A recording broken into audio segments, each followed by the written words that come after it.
What if a simple act of kindness, an ordinary gesture you thought no one noticed, was actually a test of fate? For Samuel Rodriguez, a 32-year-old single father drowning in debt and faded dreams, kindness was all he had left to give.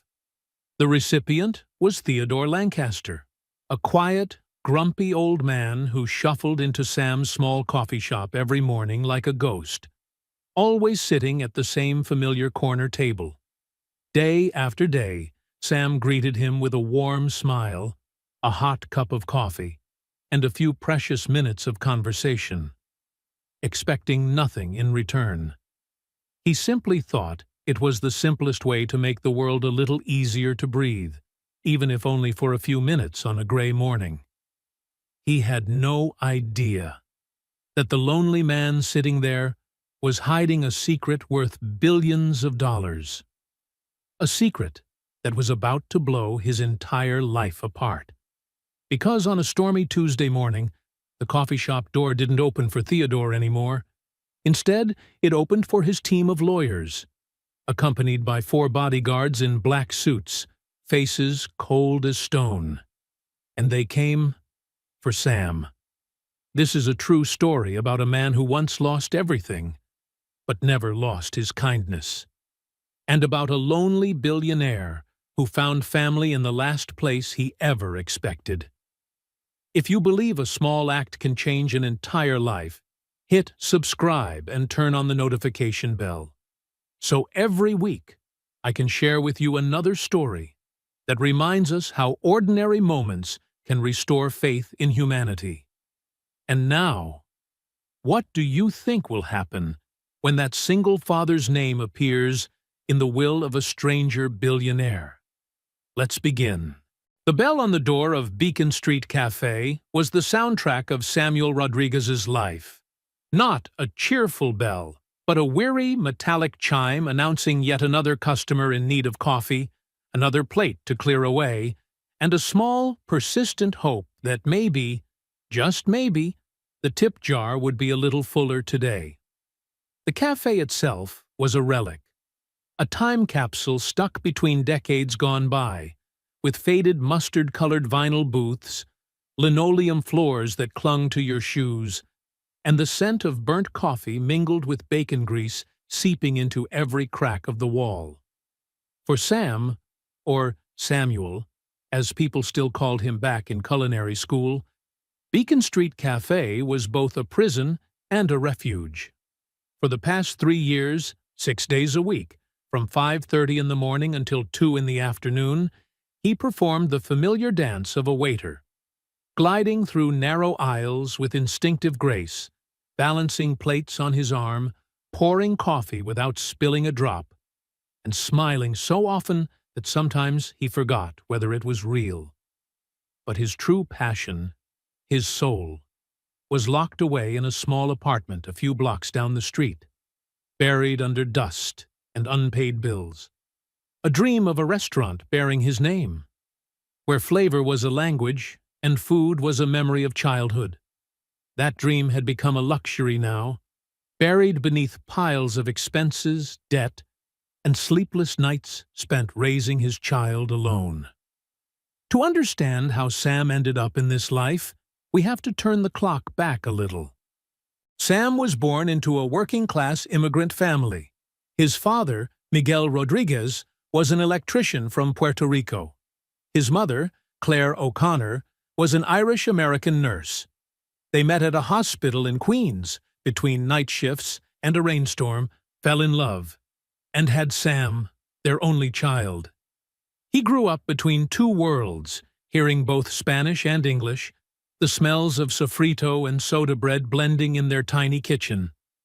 His parents worked tirelessly to give their son a better life, and for a while it seemed that dream was within reach. Sam went to culinary school. He had a natural gift for flavor, a sense of combining ingredients that caught the attention of head chefs. The future stretched wide open before him. Then Jessica Martinez walked into his life. They fell in love and married too young. When Jessica became pregnant, Sam believed he had everything: a career, a family, happiness. But life, as always, had other plans. His father, Miguel, died in a work accident when Sam was 25. 2 years later, his mother, Claire, lost her battle with cancer. And then, after their son Luke was born, Jessica realized she didn't want this life anymore. She didn't want the sleepless nights, the cramped apartment, or the financial weight of raising a child. One morning, when Luke was 2, Sam woke up to find a note on the kitchen table. "I'm sorry. I can't do this anymore. I need a different life. You're a good father. Luke will be fine with you. Jessica." And just like that, Sam became a single father. He had to quit his job at the upscale restaurant. The hours were unpredictable. He needed something stable, a shift that would let him pick up his son from school every day. That's when he found Beacon Street Cafe. Morning shift, 5:30 to 2. It meant he could pick up Luke at 3 and spend the afternoon with him. It also meant waking up at 4:15 every morning, living with chronic exhaustion, and shelving his dream of owning a restaurant. But Sam never complained, because every evening, when he opened the door and Luke came running, shouting, "Dad!" and wrapping his tiny arms around him as if the world contained only the two of them, every bit of fatigue melted away. Luke, 6 years old, curly black hair, wide brown eyes, was his everything. The boy was the reason Sam woke up every morning, the smile on his face through endless tired days. But life was still hard. Very hard. Rent for their small Alphabet City apartment, $1,800 a month. After-school childcare, $800. Luke's asthma medication, $120, not fully covered by insurance. Sam's total income from the cafe, including tips, $2,400. Do the math. 2,400 minus 2,720. He was short $320 every month, not counting food, clothes, or transportation. Sam was sinking, and he knew it. He owed $8,200 on his credit cards. The landlord had sent 3 warning notices for late rent. He lived on the razor's edge between getting by and homeless. But Sam never let Luke see the worry. Every morning, he woke at 4:15, careful not to wake his son. He made breakfast, left it on the table with a small note. "Dad loves you, remember your inhaler." Dad, Mrs. Jamie, the kind neighbor, came by at 7 to take Luke to school, and Sam took the subway in the dark, usually dozing 20 minutes on the cold plastic seat before stepping into the cafe at 5:28 a.m. Tony Delgado, the 62-year-old owner with a grease-stained apron, would glare at him. "You're 2 minutes late, Sam." "Sorry, the train was delayed." Denise Murphy, the veteran waitress of 54, would shake her head. "That single dad's always slow." Bet the kid was sick again last night, Sam heard it, but never answered. He just tied his apron, brewed the coffee, and started another day like every other. The regulars were like recurring characters in a play. Frank, the construction foreman, always left exactly $1 as a tip, no matter the bill. The 2 secretaries from the nearby law office spent every morning gossiping about their boss's love life. And then there was Theodore. He wasn't just a regular. He was part of the cafe, like the flickering neon sign outside. Every morning at exactly 7:15, he pushed open the heavy glass door and shuffled slowly to the corner table by the window. He never looked at anyone. Always wore the same outfit: a faded tweed jacket, worn slacks, cracked leather shoes. His face was a map of wrinkles, his pale blue eyes clouded and distant, staring through things without really seeing them. He was a whisper in a noisy room. The first day he came in, Tony warned Sam, "Don't bother with the old man in the corner." He doesn't talk to anyone. Just give him black coffee and the special. He'll pay exact change and leave." Denise scoffed. Waste of a four-top table. Should make him sit at the counter. But Sam saw something different. In that lonely, weathered figure, he recognized something familiar. A dignified kind of solitude that stirred the artist still living quietly inside him. So he ignored their advice. On that first day, he set a menu down in front of the man. "Good morning, sir. I'm Sam. Can I start you off with a coffee?" The old man just grunted without looking up. Sam poured the coffee anyway. The next day, he did the same, and the next. For a week straight, the man responded to every greeting with silence. But Sam persisted. "The toast looks extra good today." Or, "Cold out there. This coffee should warm you right up."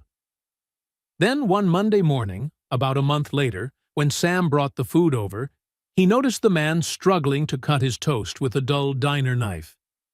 His knuckles were swollen from arthritis. Without hesitation, Sam took the knife gently from his hand. "Let me help you with that," he said softly. He cut the toast into 4 small squares, bite-sized. For the first time, Theodore looked up. His cloudy blue eyes met Sam's, and for a fleeting second, Sam saw a spark. Maybe surprise, maybe gratitude. The man gave a small nod, then lowered his head again. That was a victory. From that day forward, they had a quiet ritual. Sam brought black coffee, the special of the day, and always cut the toast. Sometimes he shared small stories, a funny customer, or a dream of a restaurant that blended the flavors of his father's Puerto Rico and his mother's Ireland. The man never replied, but Sam could feel him listening. Sometimes Theodore left an extra quarter on the table, a silent acknowledgement that, to Sam, meant more than a $20 bill. His co-workers teased him endlessly. "Still flirting with your corner boyfriend, Sam?" Denise smirked. "Leave the old man alone," Tony grumbled. "As long as he doesn't complain, it's fine." Sam didn't care. Those 10 minutes each morning had become an anchor in his chaotic life. In a world that demanded too much and gave too little, that fragile connection felt pure. He wasn't doing it for tips or thanks. He did it because when he saw that lonely man at the corner table, he knew everyone deserves a bit of warmth, even if they never ask for it. He had no idea that his small act of kindness was being observed, recorded, and judged by a mind sharper than anyone in that cafe could imagine. Weeks passed, and the quiet ritual continued. Every morning at exactly 7:15, the door opened, and Theodore walked in. And every morning, Sam was ready. Piping hot black coffee, the daily breakfast special, and his steady hands cutting the toast into 4 perfect squares. But then, something began to change. By the 6th week, as Sam refilled his cup, Theodore spoke. His voice was hoarse, faint, as if it hadn't been used in years. "You have a child?" Sam froze. It was the first time the old man had spoken to him beyond a nod of thanks. "Yes," Sam smiled, his face lighting up. "A son, 6 years old. His name's Luke." Theodore nodded slowly. "Why are you working so early?" "Who watches him?" Sam told him. About waking up at 4:15. About preparing breakfast the night before. About the kind neighbor who got Luke ready and took him to school. Theodore listened, his pale blue eyes unblinking. "That's hard," he finally said. Sam shrugged. "It's okay. I'm his dad. I do what I have to do." Theodore looked at him for a long time, a very long time. When he finally spoke, his voice trembled slightly. "You're a good father." Those 4 words made Sam fight back tears for the rest of his shift. Because no one had ever said that to him. Not Jessica. Not Tony. No one. But this old man, a stranger, saw him. truly saw him. From that day on, Theodore began to ask about Luke. What grade is he in? What does he like? Do you read to him? And Sam answered, his face brightening every time he mentioned his son. Luke loves to draw. Dragons and superheroes. I keep every picture. He wants to be a chef like his dad. I tell him he can be anything he wants. Theodore listened, and sometimes, very rarely, a faint smile tugged at the corner of his lips. One Saturday morning in the 8th week, everything changed. Sam got a call from Mrs. Jamie, the neighbor. Sam, I'm so sorry. I can't watch Luke today. My daughter's sick. Sam's heart sank. He had to work. He couldn't miss his shift. Tony had already warned him more than once. With no other choice, he brought Luke to the cafe. Daddy has to work, buddy, he said as they rode the subway. You'll sit quietly and do your homework, okay? Luke, wearing his Spider-Man backpack, nodded eagerly. Yes, Dad, I'll be good. As soon as they walked in, Tony looked up from behind the counter, frowning. Sam, why's your kid here? I'm sorry, Tony. The sitter canceled last minute. I had no choice. He'll sit quietly in the corner, I promise. Tony sighed. Fine. Just don't lose customers.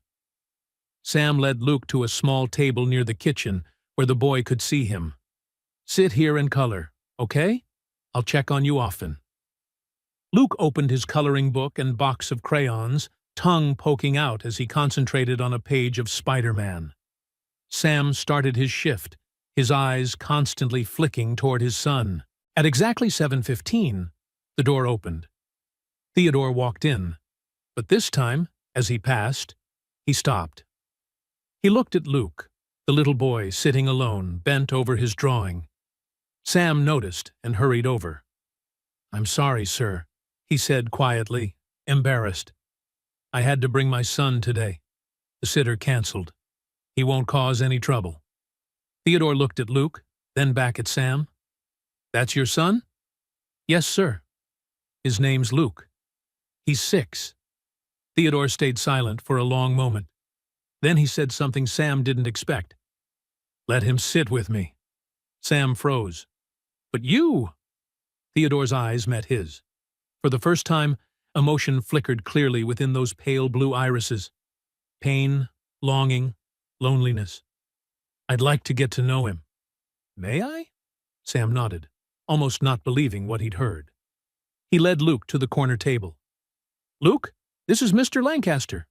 Say hello. Buddy Luke looked up, his big brown eyes wide. Hi, sir. I'm Luke. Theodore slowly sat down, studying the boy with an expression Sam couldn't quite read. What are you drawing? Luke grinned proudly and held out the paper. I drew my dad. He's my superhero. The drawing was as clumsy as any 6-year-old's. A stick figure holding a tray of food, with messy words scrawled above. My dad, my hero. Theodore held the paper, his hand trembling. Sam noticed something strange. A tear sliding down the old man's cheek. You're very lucky, Theodore said softly, his voice shaking, to have a father like that. Luke nodded eagerly. Yes, sir. He's the best dad in the world. A few steps away, Sam wiped at his eyes. He had to get back to work, but he couldn't tear his gaze away from the scene. The next 2 hours were something close to a miracle. Theodore, the silent man Sam had known for 8 weeks, came alive. He asked Luke about school, friends, and what he wanted to be when he grew up. I want to be a chef like Dad, Luke said proudly. Dad says I can cook anything if I try hard. Theodore smiled, truly smiled, for the first time Sam had ever seen. Your dad's right. Do you know how to count? Yes, I can add and subtract. Let me teach you a bit of math then. If your dad agrees. Sam, pouring coffee at another table, looked up and nodded. Of course, sir. For the next 2 hours, Sam watched an entirely different Theodore Lancaster. He patiently explained equations to Luke. He laughed when the boy grasped a tricky one. He praised him when he got an answer right. He was no longer a lonely old man. He was a grandfather. Around 10 a.m., Luke started to yawn. Normally, he'd be at his Saturday class by 9, so now he was tired. He rested his head on the table and drifted off to sleep. Quietly, Theodore took off his tweed jacket and draped it over the boy's shoulders. Sam came to check on them, emotion flooding his chest. "Thank you, sir," he whispered. "You don't have to." Theodore looked up, his eyes glassy. "No. Thank you, Sam. You gave me an invaluable gift today." "What gift?" "The chance to be a grandfather again, even just for a few hours." Then he said something that made Sam retreat to the back room to cry. "I once had a son. And a grandson. They're both gone now. But today, it felt like they were still here." By noon, Theodore was preparing to leave, much later than his usual 8:30 departure. Luke had woken up, full of energy. "Mr. Lancaster, will you come back next week?" "You promised to teach me chess." Theodore knelt down, taking the boy's small hand in his. "I promise, my dear boy. I promise." As he left the cafe, Sam and Luke stood by the window, watching him go. "Dad," Luke said, "he's really nice." Sam hugged his son tightly. "Yes, buddy. He really is." Sam had no idea that would be the last time he ever saw Theodore alive. Monday began like any other day. Sam woke at 4:15 a.m. He prepared breakfast for Luke, wrote a small note, and stuck it on the fridge, kissed his son's forehead, then stepped outside, slipping into the freezing night on the way to the subway. He arrived at the cafe at 5:28. Tony grumbled that he was 2 minutes late. Denise shot him a displeased glance, and the shift began like always. By 7 o'clock, Sam was getting ready for the regular. He brewed black coffee, checked the breakfast special, eggs, bacon, whole wheat toast. Then, out of habit, he cut the toast into 4 perfect squares. He set everything on the corner table where the man always sat, and waited. 7:15. The door still didn't open. Sam looked at the clock. Maybe his train was delayed. It had happened before. 7:30. Still no Theodore. A thread of worry began to coil in his gut. "Tony," he called, "do you know the address or phone number of the old man at the corner table?" Tony looked up from the griddle. "No." "Why?" "He hasn't come. He's never late." Denise let out a sharp little laugh. "With money like his, he's probably vacationing in Florida." But Sam didn't laugh. A strange unease was blooming inside him. 7:45. 8 o'clock. 8:30. No Theodore. Sam poured the wrong coffee, forgot to run a ticket to the kitchen. Tony snapped, "Sam, focus!" "What are you doing?" "I'm sorry." By 9 o'clock, Sam decided, if there was still no sign, he'd find a way to contact him. Ask the regulars, or someone who might know. And then the bell rang. But the sound was different from every other day. The entire cafe fell silent. Even the sizzle from the griddle seemed to freeze. 4 men walked in, tall, in black suits, moving with the crisp purpose of a movie scene. Tiny earpieces in their ears, their motions precise enough to chill the room. 2 planted themselves at the door. The other 2 stepped aside, making way for a 5th man. He was in his late 50s, silver hair slicked back, a face sharp as a blade and eyes cold, intelligent. A charcoal suit, perfectly tailored, probably worth more than Sam's 5 years of salary. A glossy leather briefcase in his hand. He scanned the room, somewhere between mild disdain and a fixed objective. Tony tried to regain his composure, wiping his hands on his greasy apron. Can I help you, gentlemen? The man in charcoal didn't answer. His gaze swept once and stopped on Sam, who stood frozen beside the espresso machine, coffee pot hovering midair in his hand. He approached, each step heavy and exact. His Italian shoes ticked a steady rhythm across the linoleum floor. Two bodyguards followed a few paces behind, bringing with them a pressure that seemed to squeeze the oxygen from the room. "Are you Samuel Rodriguez?" His voice was low, calm, carrying an authority that made people want to nod. Sam's heart battered his ribs. He nodded, throat dry. What was happening? Was he in trouble? The rent? The credit cards? Or was something wrong with Luke? The man stopped in front of him, studying him for a long beat. "I'm Philip Anderson, a senior partner at Peterson and Associates. I'm Mr. Theodore Lancaster's personal attorney." The name hung in the air. Theodore Lancaster. It took Sam a few seconds to make the connection. The old man from the corner table. "Theodore," Sam whispered. "Is he okay?" "He didn't come in this morning. I was a little worried." Mr. Anderson's face softened. "Barely. Mr. Lancaster passed away peacefully in his sleep late Sunday night." Sam's whole world tilted. The coffee pot in his hand suddenly weighed too much to hold. A wave of grief rose up, sudden, fierce. It made no sense. He hardly knew the man.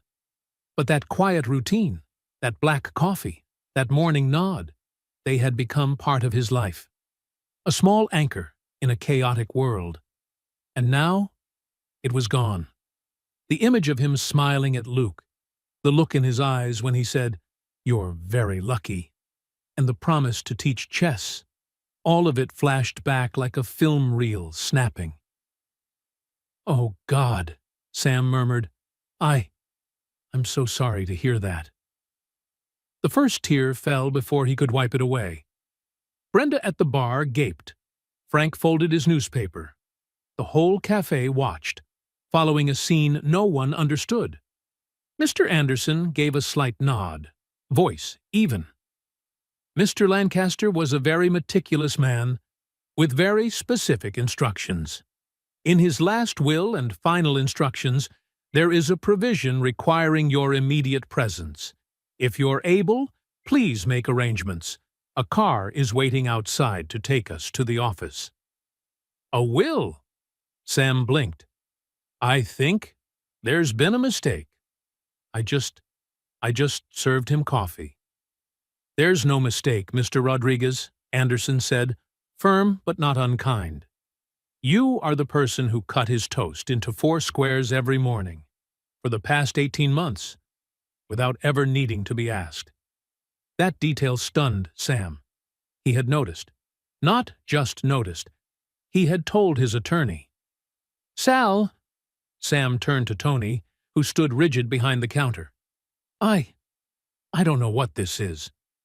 Tony only said quietly, "Go, Sam. Just go." Denise will cover Denise shot him a look. A flicker of envy in her eyes, but no words. Sam untied his apron and set it on the counter. He grabbed his old bag from the back and stepped out. 4 bodyguards and the attorney closed ranks around him, forming a strange circle, between a tiny coffee shop and a faraway world of privilege. Both staff and customers stared, as if watching someone get pulled into a story that didn't belong to them. Outside, the air was cold and damp. A sleek black Lincoln Continental waited at the curb, engine purring softly. A bodyguard opened the door. As Sam sank into the supple leather seat, the most luxurious thing he'd ever touched, he glanced back at Beacon Street Cafe, where it had all begun. It looked small and sad beneath the gray sky. A cold intuition threaded through him. He would never look at it the same way again. The morning ritual was over, and something new, complicated, profound, and impossible to predict, had just begun. The trip to the law office was a silent, surreal passage across the city. Sam stared out through the dark-tinted window.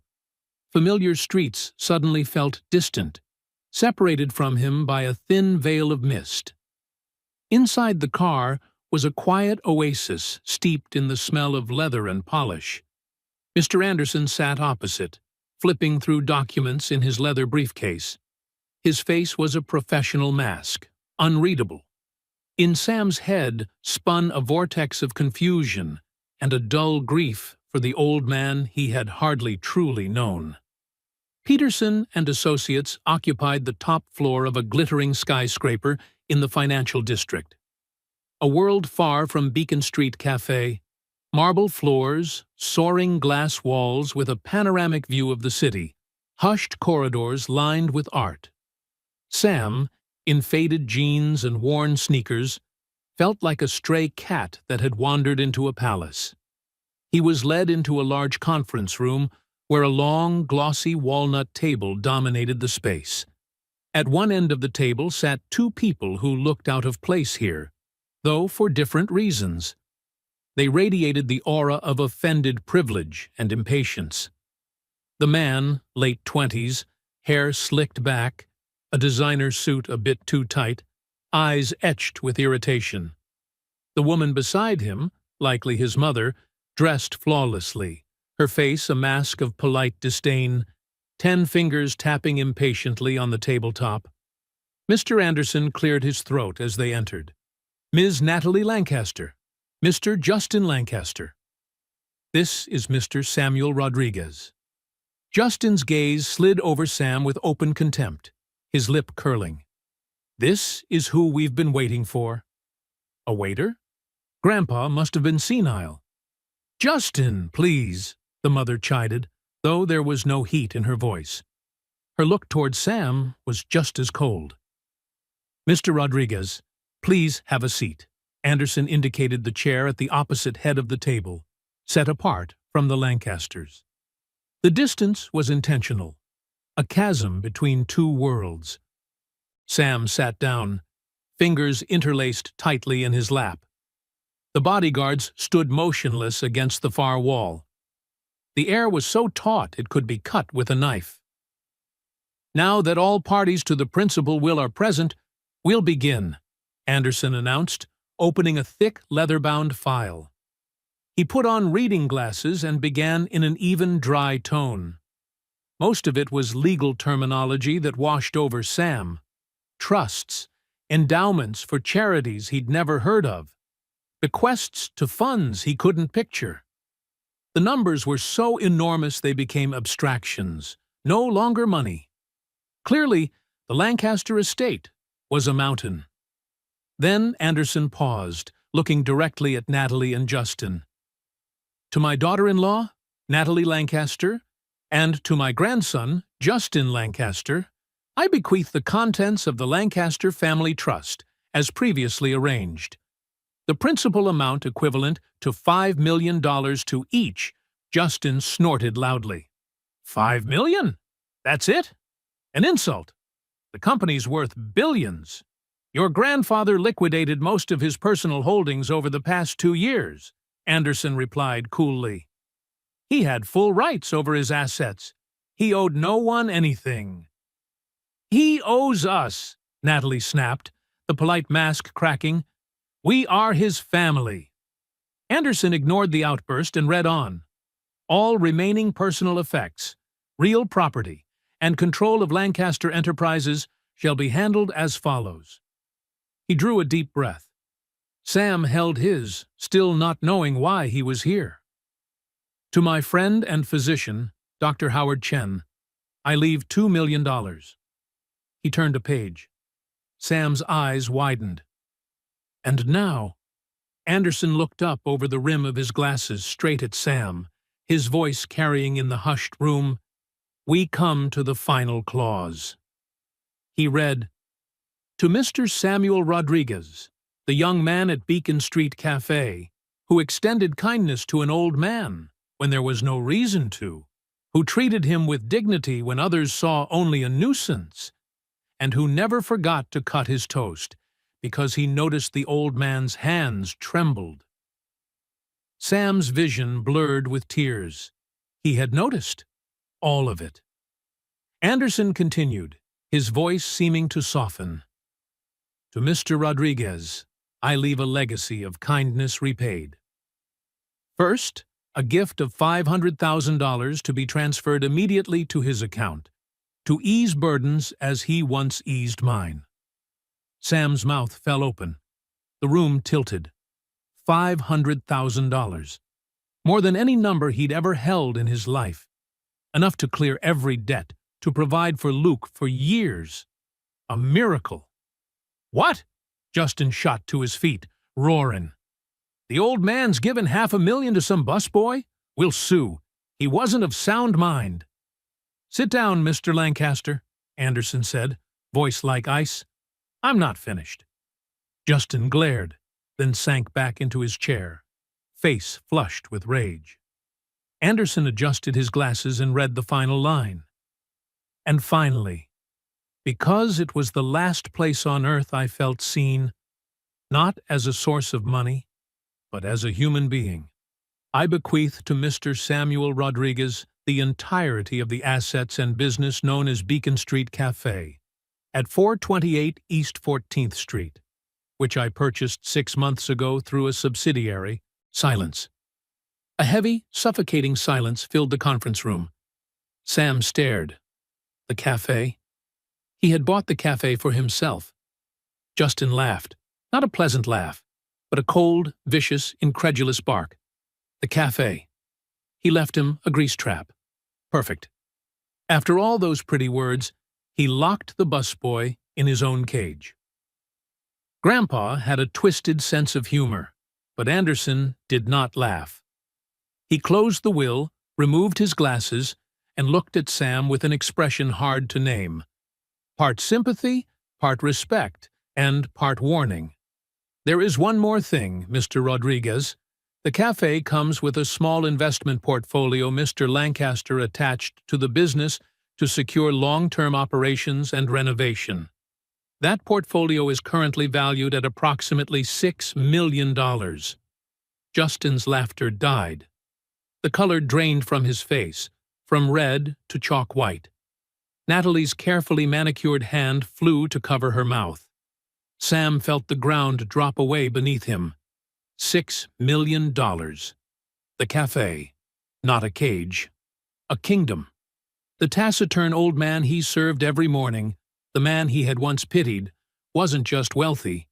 He was Theodore Lancaster, founder of Lancaster Enterprises, a mogul hiding in plain sight. And he had just handed a one-time culinary school dropout, turned waiter, the keys to a new life. A life that, judging by the sparks flaring in Justin Lancaster's eyes, might become very, very dangerous. Leaving the law office was like stepping out of a decompression chamber into a storm. Bodyguards escorted Sam to the Lincoln Continental, shielding him from Justin's frothing stream of insults as he followed them into the hallway. "This isn't over, you piece of trash! My lawyers will tear this apart. You won't see a cent." Sam didn't answer. He was still in shock, his mind replaying two phrases on a loop. $6 million. The cafe is his. Anderson handed over a business card and a thick folder. "A financial advisor will call you tomorrow, Mr. Rodriguez. Do not speak to anyone, especially members of the Lancaster family. If they contact you, call me immediately." Mr. Lancaster anticipated their reaction. "Inside the folder there's an envelope, a private letter to you. Read it when you have a quiet moment." The car dropped him in front of the shabby building where he lived. The contrast numbed him. 1 minute walnut wood and billion-dollar figures. The next, a dusty, creaking staircase leading up to a small apartment. He unlocked the door and stepped inside. Canvases leaned against the wall. An empty easel stood, a silent reminder of a life on hold. The first thing he did was call Luke's after-school program. Voice trembling, he spoke with the finance manager, paid off the entire balance due, prepaid 2 years, and requested the best program for Luke, including the art classes he'd never been able to afford. Relief hit him like a wave, so strong it drove him to his knees. He sank to the floor and wept, not from sadness, but from the sudden release, crushing a burden he had carried for too long. The next morning, Sam didn't go to the cafe. He couldn't. What would he even say? How would he walk in there? Instead, he went to the bank with the $500,000 trust check Anderson had prepared. The bank manager, who had always been politely cool, suddenly beamed and led him to a private office with a conspicuous deference. The world around him had begun to change. By afternoon, he knew he couldn't hide forever. He had to face it. He took a deep breath and walked the familiar streets back to Beacon Street Cafe. During the lunch rush, through the glass, he saw Denise bustling, Tony sweating over the griddle. He pushed open the door. The bell chimed, heads turned, conversations died. Tony looked up, spatula in hand. Denise froze mid-step with a tray of sandwiches. They had all heard. The rumor from Frank, who'd witnessed the morning before, must have spread everywhere. "Sam," Tony said, his voice uncertain, "I heard you came into some money." Sam stepped up to the counter. He looked from Tony to Denise, to the kitchen staff peeking out, the people who had once been his whole world. "It's true," Sam said, his voice steady in a way that surprised him. "Mr. Lancaster left me some money, and he left me the cafe." A murmur rippled through the staff. Tony's spatula clanged onto the griddle. "Left you what?" "I've owned this place for 30 years. Sam's heart sank. This was the part Anderson had warned him about. He opened the folder and pulled out a document. "According to this, Tony, you sold the cafe 6 months ago to Lancaster Holdings. Since then, you've been a salaried manager." Tony went still. His face went ash-gray. "Lancaster Holdings. They paid me a fortune, more than this place was worth. I figured some developer would tear it down. I had no idea." He slumped onto a stool, as if the ground had given way. "So I've been working for the old man all this time. And now, I work for you." The absurdity hit everyone at once.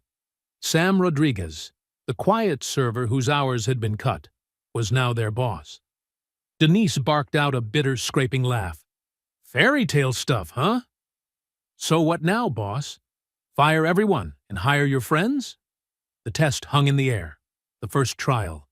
Every eye fixed on Sam. He could feel the anger, the suspicion, the fear. The old life was gone. He was no longer one of them. He was the owner, the other. Sam drew a breath, setting aside his shock and fear. He thought of Theodore, of the man's quiet dignity. What would he want? "No one's getting fired." His voice was clear and firm, even to his own surprise. "Nothing changes right now. Tony, you're the best short-order cook in the city. Denise, you can run 6 tables without breaking a sweat. This place works because of all of you. I don't know much about running a business. I'm going to need your help."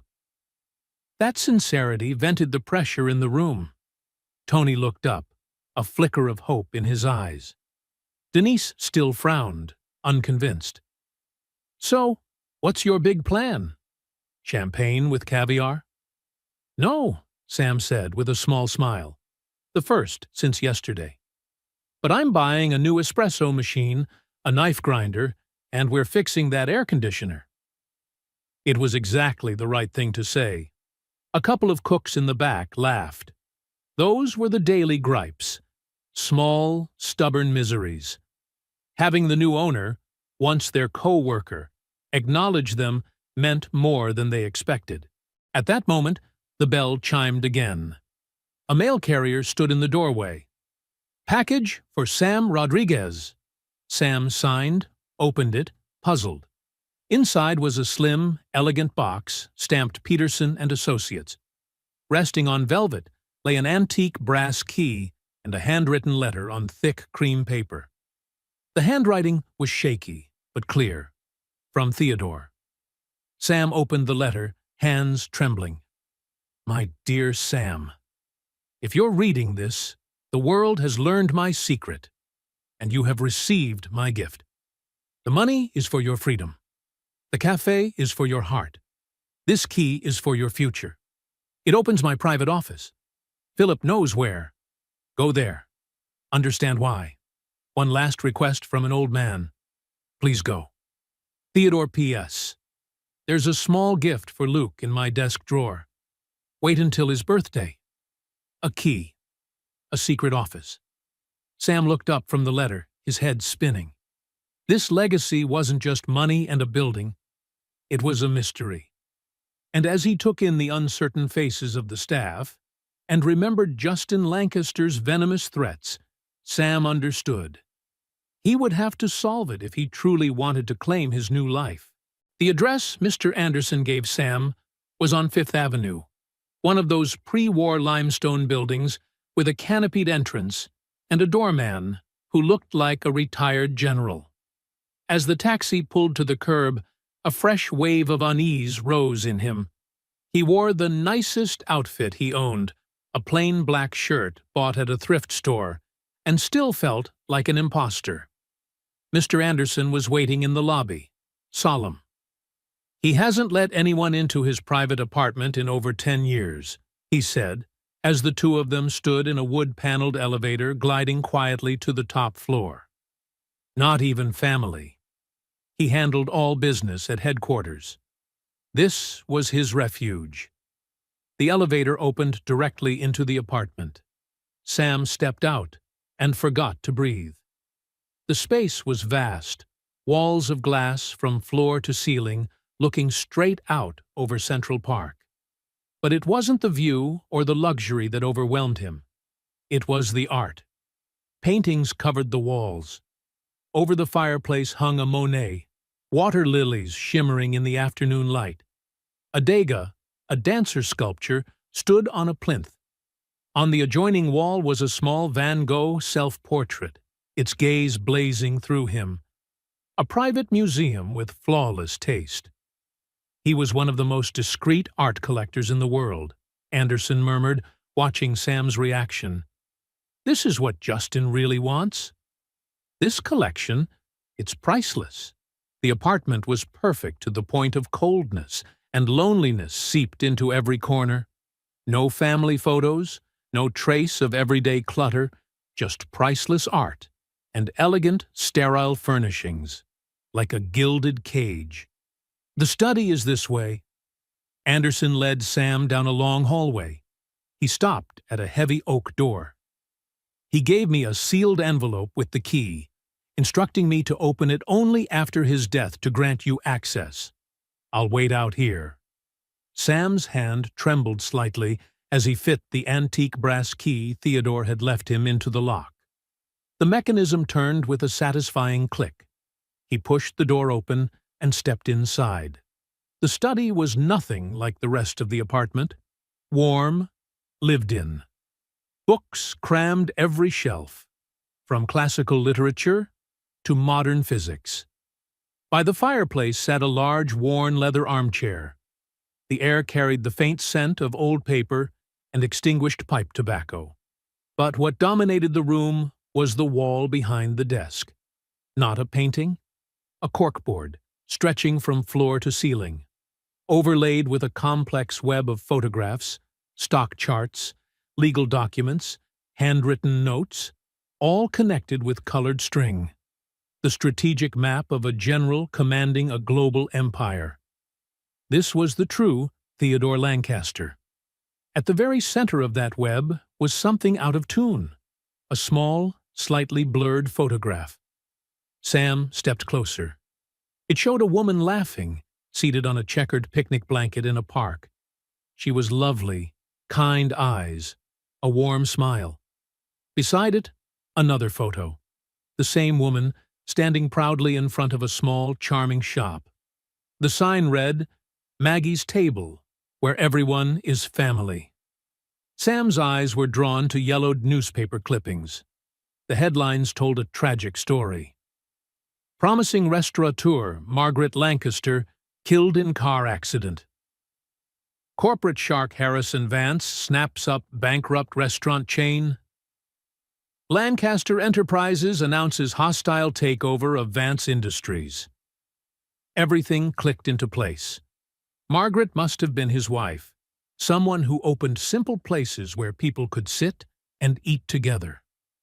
She was gone, and a corporate predator named Vance seemed to have profited, only to be crushed years later by Theodore's retaliation.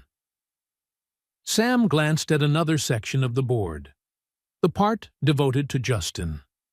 Photos of Justin on yachts, in nightclubs, with a string of models. Financial reports showing massive losses from a tech startup funded with his grandfather's money. Copies of checks Theodore had written to cover his grandson's gambling debts. A note in Theodore's shaky hand. It carries her name, but not her heart. At last, Sam's gaze settled on a small empty patch of board. Pinned there was a recent photo, a distant candid, of Sam himself. He was standing outside Beacon Street Cafe on a break, smiling at something on his phone. Beside it was a handwritten scrap. He has her heart. Tears slid down Sam's cheeks. It had never been about toast. He hadn't been testing Sam's kindness. He'd been searching for a reflection of the wife he lost. Someone with a good heart, who understood that the worth of a place isn't in its price, but in the warmth and dignity it gives. The cafe wasn't just any diner. It reminded him of Margaret's dream. By leaving it to Sam, Theodore wasn't merely giving a gift. He was entrusting Margaret's legacy. A new resolve hardened Sam's grief. Now, it wasn't about money. It was about honoring the faith of a lonely old man who had lost everything that truly mattered. Justin didn't just want money. He wanted to erase the last thing his grandfather had built. The only legacy Theodore believed was worthy. Sam stepped to the desk. On it sat a sealed envelope with his name. He opened it. Inside were a letter and a share certificate. A single share of Lancaster Enterprises. The letter read, "Sam, knowledge is power. This single share gives you the legal right to attend next month's annual shareholders meeting. Justin will be there. He will try to seize control of the board. He thinks you're a nobody. Prove him wrong. Everything you need is in this room. Your friend, Theodore." Sam looked around. The lattice of power, the story of love, loss, and revenge. A complete dossier on the Lancaster Empire and its enemies. Theodore hadn't left just a diner and a fortune. He had left Sam an arsenal. The battle with Justin Lancaster was coming, and Theodore had just armed the most unlikely soldier for the fight of his life. The following weeks were a whirlwind of change for Sam. By day, he learned to run Beacon Street Cafe. With the help of the financial advisor Theodore had arranged, he began to understand profit margins, supply chains, and payroll. The $6 million portfolio wasn't just a staggering figure. It was a finely tuned trust, generating steady income to keep the cafe running, pay the staff, and let him live without fear for the first time in years. The first thing he did was raise everyone's wages, starting with Tony and Denise. Denise, once his sharpest skeptic, still eyed him warily, as if waiting for the mask to slip. The turning point came one sweltering afternoon when the ancient kitchen air conditioner groaned once and died. The temperature soared like a furnace. "That's it! I quit!" Denise threw down her apron. "I'm not working in a sauna." Once, Sam would have begged her to stay. Now he only nodded. "You're right," he said calmly. "This is unacceptable." He picked up the phone. 2 hours later, a crew of technicians arrived, installing a brand-new commercial cooling system. Sam paid for the emergency job without hesitation. The next day, the cafe was cool and comfortable. Denise returned to work, wordless, but when she called him boss for the first time, the word no longer carried sarcasm. Sam had earned real respect, not by speeches, but by action. But at night, he lived in another world. In Theodore's study, alongside the reluctant yet relentless Anderson, Sam became a student of power. He carefully dismantled the complex web on the wall, learning about shell companies, leveraged acquisitions, and proxy battles. He read Theodore's private journals, where the old man poured out thoughts on business, humanity, and the wound that never healed. Margaret. Through those pages, Sam understood Justin better. A reckless heir burning through his grandfather's fortune on empty ventures, feeding on resentment. Then Sam discovered Theodore's final move. In his later years, Theodore had carved the Lancaster Empire into smaller parts, leaner but more vulnerable, and funneled most of his personal wealth into anonymous charities. The result? Justin was starved of resources, unable to buy control outright. Theodore had left his grandson not an empire, but a battlefield. Still, Justin had one advantage: a few board members loyal to his father, who saw him as the rightful heir. Piecing together Theodore's notes, Sam saw the plan. At the upcoming shareholders' meeting, Justin would call for a no-confidence vote against the current CEO, a loyalist to Theodore, then leverage the Lancaster name and allies to seize the chairman's seat. "He can't win outright," Anderson said one night, pointing at the shareholder chart. "But he can create chaos, panic the investors, tank the stock, then force a buyout by another conglomerate where he'll be installed as a puppet. His ego would rather burn the empire than be ignored." Sam stared at the single-share certificate on the desk. "So, how do we stop him?" Anderson's reply was quiet, steady. "With the only weapon Theodore gave you, the truth. That share gives you the legal right to enter that room and speak. You can't win with votes, but you can win with hearts and reason." The sleepless nights followed one after another. Sam and Anderson plotted. A daring, improbable plan built on Sam's ability to convince a room full of sharks that a man who once served coffee understood what was right better than the heir to a dynasty.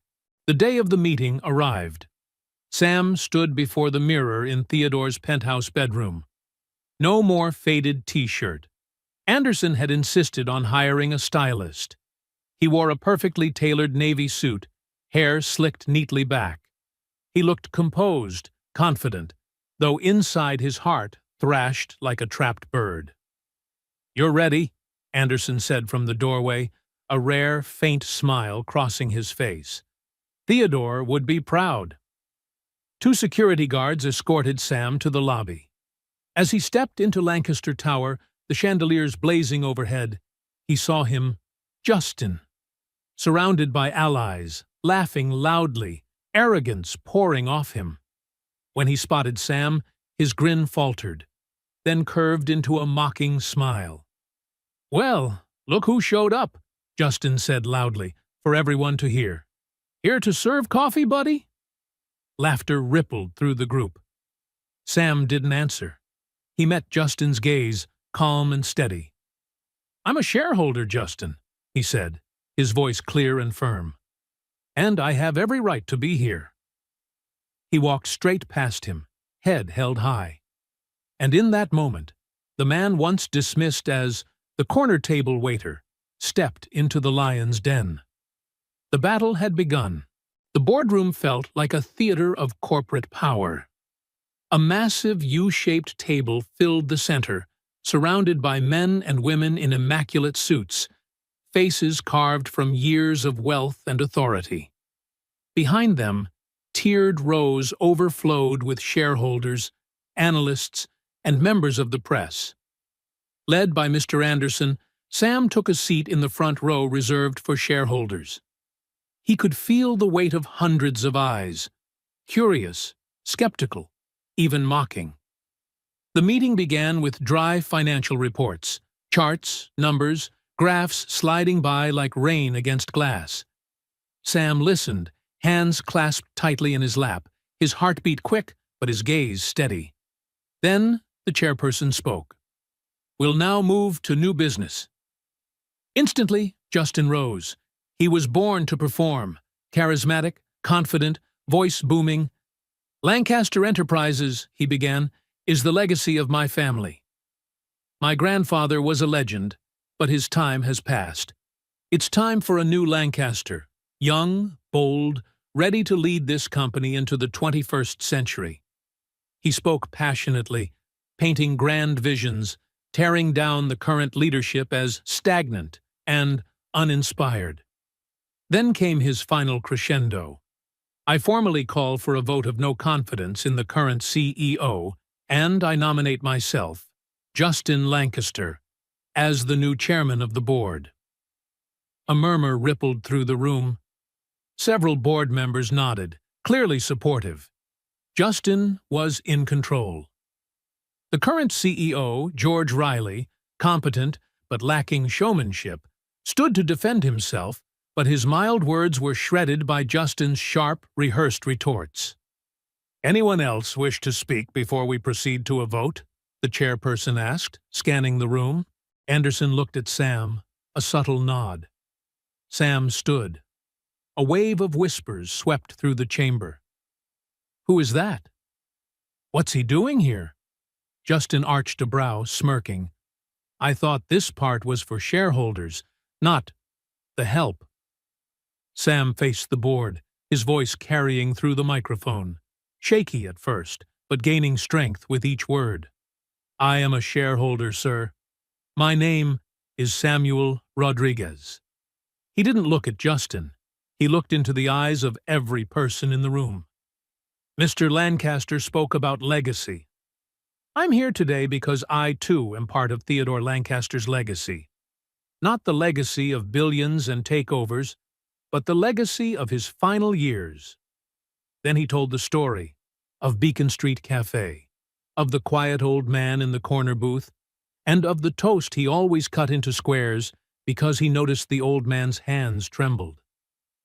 At first, the room was silent, skeptical. But as he spoke, something shifted. The same executives who had glanced at him dismissively now listened. "You know," Sam said, "in his last years, Theodore Lancaster no longer cared about buying more companies. He cared about people. He spent his mornings in a small cafe, watching them. He wasn't looking for the best CEO, he was looking for the truest heart." He paused, then turned his gaze toward Justin. "Justin Lancaster says he has a bold vision. But according to the documents Theodore Lancaster left, records now in the possession of attorney Philip Anderson, what did that vision bring?" Anderson stepped forward, placing a thick binder on the chairman's desk. "Copies for the entire board," he said coolly. Sam's voice grew stronger. "A vision that led to a loss of $4.2 million on a failed tech project. A vision that forced his grandfather to cover $890,000 in gambling debt. And finally, a vision so reckless that Theodore Lancaster himself wrote in his own hand, 'My grandson has the ambition of a king, but the judgment of a fool. I cannot leave my empire to Justin, not out of malice, but out of duty to protect it from his own hands.'" Gasps swept the room. Justin's face flushed red, trembling with rage. "Lies. All lies." "No," Sam said calmly, eyes steady. "It's all documented. Theodore Lancaster believed the heart of this company was not in its stock price, but in its dignity and conscience. Something his grandson never understood." He took a breath, his voice clear, resonant. "I'm not here to seize power. I'm here to honor Theodore Lancaster's final vision." He turned to the board. He didn't want a new king. He wanted a guardian. He trusted George Riley, the man he once called the backbone of this company. But he also knew this company needed a soul. Sam's tone softened, warm and resolute.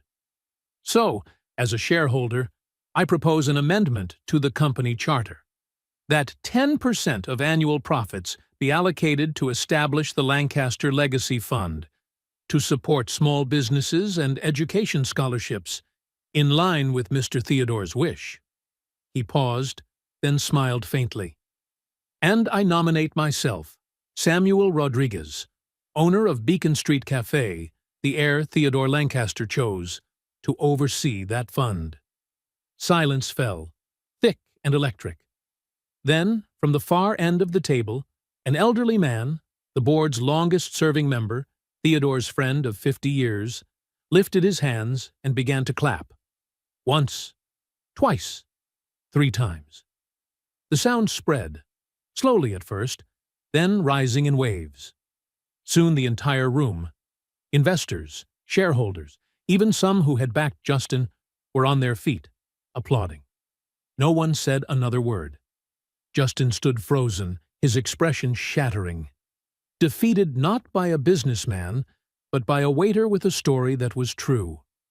The vote that followed was a formality. Justin's motion was rejected overwhelmingly. Sam's proposal passed unanimously. And in that moment, amid thunderous applause, Samuel Rodriguez understood. The lonely old man had chosen right. 6 months later, Beacon Street Cafe had been transformed. It was brighter now, tidier, and the kitchen looked like a true artist's studio. But the old mustard-colored vinyl chair at the familiar corner table remained, now sealed under a thin layer of clear protective plastic. Above it, a small bronze plaque had been carefully mounted on the wall. "Theodore's Corner, where everyone is seen."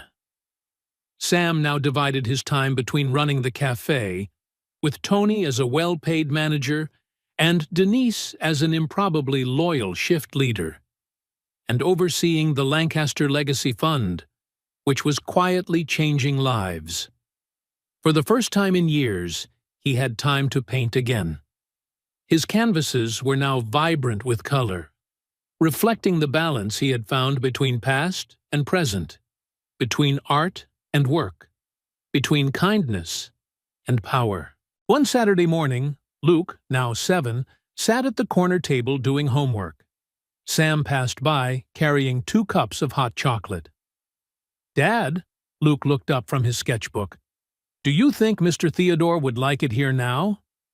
Sam sat beside him, gazing at the window where Theodore once sat every morning. "Yes, son," he said softly. "I think he'd love it." Luke bent back over his drawing while Sam opened the worn leather folder Theodore had left him. Inside was an antique ivory chess set and a handwritten note. "Teach Luke to play chess with this set. It's the one I used to play with my son. Now it belongs to Luke.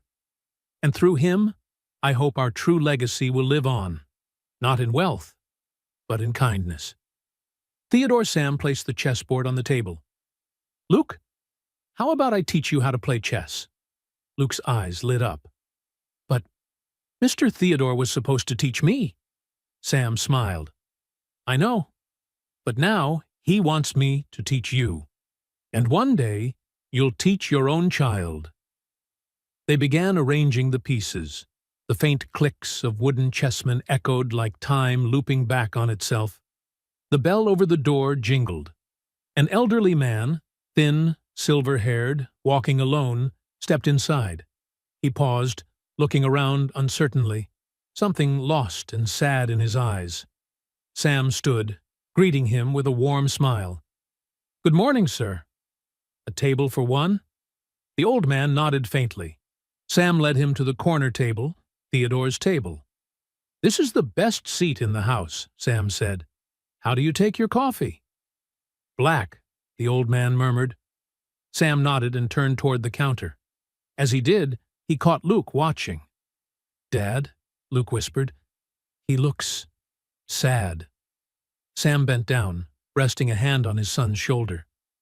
"Yes, he does, buddy. And that's why we have to be kind to him. Sometimes, all a person needs is someone willing to see them." Luke nodded solemnly. "Like Mr. Theodore? Saw you?" Sam smiled, voice barely above a whisper. "That's right, son. Just like Mr. Theodore saw me." He stood, poured the coffee, and brought it to the table. "Here's your coffee, sir. I'll have your breakfast right out." As Sam turned back toward the kitchen, sunlight streamed through the window, glinting off the bronze plaque. He paused, quietly speaking into the morning air, a message of gratitude carried on the light. "Thank you, Theodore. You didn't just save me. You taught me what legacy truly means. It's not what we leave to people, but what we leave in them." Sam's story reminds us that the greatest investments in life are not in stocks or bonds, but in people. A small act of kindness, a moment of dignity given to someone who feels invisible, can ripple further than we imagine. Theodore Lancaster once had everything: wealth, power, fame. But he left this world yearning for something money could never buy: genuine connection. And he found it in a humble cafe, through the hands of a man who chose kindness over bitterness. Sam didn't just inherit a fortune. He inherited a responsibility to prove that true wealth isn't about what we have, but how we use it. His story asks us a question: who are the silent Theodores in your life? And do you have the grace to recognize them? If this story of unexpected kindness and the power of empathy touched you, take a moment to share it, so others can hear it too. And don't forget to subscribe for more heartfelt true stories each week. Because sometimes, one small act of kindness can change an entire life. Not only for the one who receives it, but for the one who gives it.